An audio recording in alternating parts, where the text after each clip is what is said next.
Saudaraku, jalur transportasi dari Blangkejaran menuju Pening di Kabupaten Geluas yang menghubungkan ke Lokop Aceh Timur kini mengalami lumpuh total akibat longsor yang terjadi di kawasan Santul, Barawang Salam, Kecamatan Pening. Berdasarkan informasi dari tribungai.com, longsor di Jalan Provinsi Blangkejaran Pening Lokop tersebut dilaporkan terjadi pada Jumat 13 September sekitar pukul 4 waktu Indonesia Barat setelah hujan deras mengguyur wilayah Kecamatan Pening.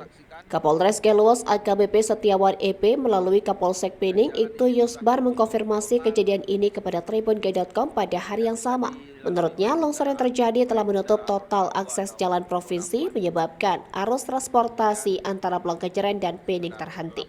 Ibtu Yusbar juga menyampaikan bahwa longsor baru diketahui pada pagi harinya.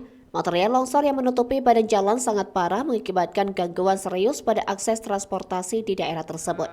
Pihak Muspika Kecamatan Pening telah melaporkan kejadian ini kepada pemerintah daerah agar longsor yang cukup parah ini segera mendapatkan penanganan. Dari Geluas, Rasidan, Tribun Gayo. Ini kondisi jalan